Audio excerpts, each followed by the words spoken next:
Each of these categories is the groundwork or base for grouping our programs so that you can see how they are all intertwined and connected. For me, it is hard to figure out the best way to let you enter my mind, since when I got the download, it is all just like watching a sphere spinning, and all the understanding is there and how it works and how each and every project is a means to an end to heal humanity and move our world to sustainability. If we as a species think it is a simple one-fix solution to get our world out of this mess, we are sadly mistaken, and it will only take massive collaboration of programming, but also countries, since we are all in this mess of an unsustainable world. The time to fix our problem that the 1% has put us in is now, before it's too late. I will briefly go through the icons as they are new and will all be in the programming, since they will now accompany the programs in the system. This way, the reader and watcher will easily be able to identify which areas are connected or what the project program benefits the system and our world. The original videos do not have these icons, as I was still designing how to show the relationships between the programs without being too wordy. So I will describe them so that when you see them, you will already know what they benefit. I also want to disclose that I look at the system as being an open system, meaning that it is a living document. It is not finite and it is malleable. If we find something new, better, safer, cleaner, etc., we will adapt the system regardless of cost, but do it in a way that we don't do things stupidly or greedily. Say like the cellular phones that change their plug-in or other things, so that the consumer has to buy more, causing more cost to the consumer and waste in our landfills. If our technology changes, we will do our best to make them interchangeable so that we don't make more waste or cost consumers more. The days of greed at all costs is over. We need to build in to last and be cost efficient. The consumer-driven world is causing us to use more natural resources than our Earth can sustain long-term and short-term. The global destruction for ego and greed can no longer drive our economies. In some ways, it is better. We can build our new system that promotes equality and a shorter work week so that we, the people, live our best lives. This rat race that the 1% have designed is only good for them. The rest of us are puppets on a string. But in order to heal our world, the world has to be fair for all, not for a few. Also, it won't be until all the experts are sitting at the table that we will see what it will look like and how we will get to the sustainable world we all deserve. So every area will be expanded on and built onto. The 1% know they have to change, but they are so drunk on power and control that they are destroying themselves. We are watching this destruction play out in real time in the United States, which is being destroyed by ego and an insatiable greed. The followers of the current occupant of the White House don't care about fairness, equality, bodily autonomy for all, and don't care about ensuring they are informed by many different views to come up with a narrative. They stick to the media that promotes their hate, misogyny, and inequality, lies, and propaganda. They have fought families, spouses, children, extended families, work, people on the streets, and they don't care about other people's human rights, but scream about theirs and their rights. The followers stick to entertainment media that feeds their hate, discrimination, and can't see the hypocrisy in their bullying. All people are equal,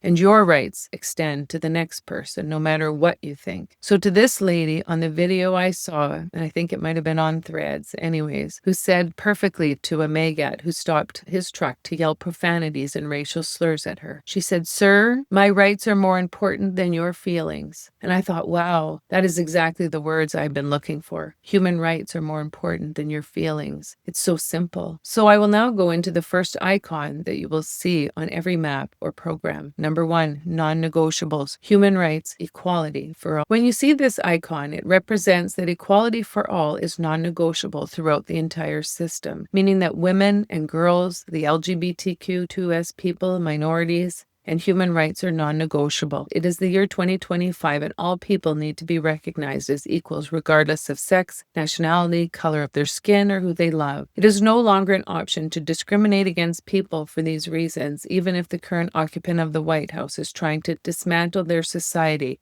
and remove women, girls, minorities, and the LGBTQ2S people and legalize the abuse of said people, like the good old 1700s. But this form of control and hate no longer has a spot in our new world. This hate is exactly why our world is in this war-mongering thinking. It is the inequities that cause hate, strife, and conflict. It is the same mentality that has consistently destroyed communities, states, countries, and our world. It destroys families, friends, animals, and ecosystems. Once you devalue any life life, the 1% can devalue any life, and the 1% also like to foster hate and division so that they can maintain this power structure and pit the 99% against itself so that we, the 99%, can't see that it is them, the 1%, who are the problem with the world. They make decisions not to the collective, but for themselves and their families to maintain their gross wealth. But it is time now to call them out and let them know that all lives matter and all lives have value, regardless of where they are in their trauma, that we can build a system of safety nets so that we can meet every person where they are and have programming to support them when they are ready to heal from their wounds. As a woman born and raised in Canada and living the life of privilege, especially being a white woman, I have had the world by the tail since I was born. I have lived a life of very little resistance. My parents worked hard and gave us every opportunity in life. I graduated nursing with no debt and married my partner to start my new life and family. I see how the world treats our minority communities and don't understand how my fellow white people can treat the rest of the world that does not look like them as less than. But it is now time to see all people, everyone, as equals. What we don't realize is that if we devalue one demographic, it is permission to devalue another and keep devaluing anyone that rubs you wrong. And thus, this is where the world is now.